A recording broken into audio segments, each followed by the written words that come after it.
I wanted to have you on the show because you guys have your own show that's debuting at the network here. And I thought people would like to know a little bit more about you. And I know you as spunky, energetic young ladies.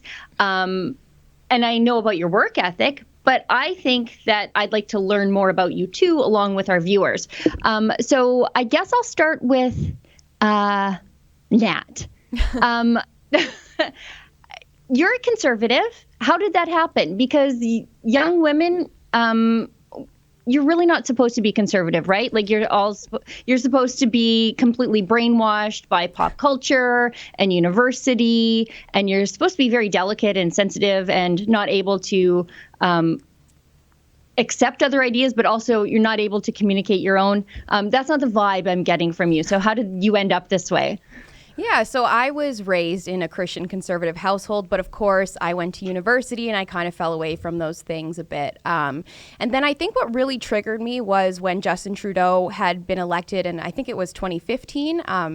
Most of the time when I was talking to people, it seemed like they only really voted for him because he was cute or because he wanted to legalize marijuana. And I was like, I feel like there must be like more of a reason to want to elect the leader of your nation. And then so that was kind of like one thing that sort of triggered me. And then I think what really did it was when Trump was elected and just hearing how the media kind of slandered this man that people had loved for decades and decades. It just made me start to really question things. And then, of course, I kind of came back to my faith and I started reading my Bible more, and that really started to inform my politics a lot. So now I'm here.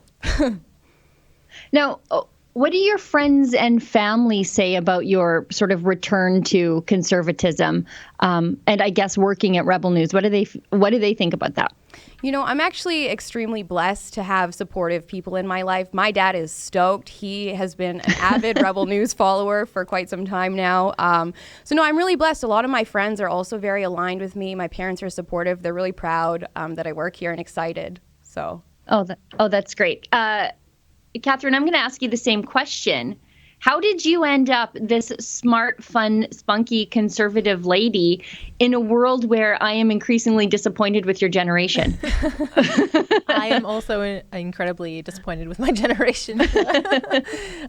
So when I was in high school, I became really good friends with these twins, and their mother was involved in the Progressive Conservative Party of Ontario. So there was this thing called the OPCYA, the Ontario Progressive Conservative Youth Association. So I joined that when I was like 14. And we were kind of, I don't know, we just had so much fun, the three of us. And we were known as like the Durham girls because we were from Durham. And people knew us as this like little trio of like young girls who were just like awe-inspired by all of the excitement, I guess. And at the time, John Tory was the leader of that party. But we just had so much fun. And then again, like Nat, I kind of fell away from conservatism when I went to university, which is pretty normal, but I never fell into leftism. I did have a poster of Che Guevara on my wall, though, and I didn't understand what that meant at the time. My mom is very, very left, and my dad is quite right. So I've always been kind of in the middle, but I have since understood what a terrible mistake that poster was, and I apologize. But it was sold at the university campus poster sale along with all sorts of other nonsense. So I was like, oh, cool, Che Guevara, he's handsome. Stupid. So after university, I kind of just lived working and didn't really pay attention to politics. And again, like Nat, during the 2016 Trump era, I got sucked right back in. It was my red pill moment was how everyone was calling Trump a misogynist, but at the same, and it was all about feminism. But then at the same time, we were being told that like radical Islam was culturally appropriate. It was, what do they call it? Cultural relativism. And how we shouldn't judge the cultures in other countries because that's how they do things. And it's like, okay, throwing acid in a young girl's face, that's not cultural relativism. That's abhorrent. And so you're calling this man a misogynist and a sexist and all these horrible things. But at the same time, we're trying to blanket what's going on with radical Islam. So I had a hard time marrying those things. So that was my red pill moment, I guess. And my... the next question I think is, how do my friends and family feel about it? Yeah. So like I said, my dad is super on the right. He's super proud of me. My sister and brother on the same side, but my mom's side of the family is like very, very lefty. So they're like, they love me still.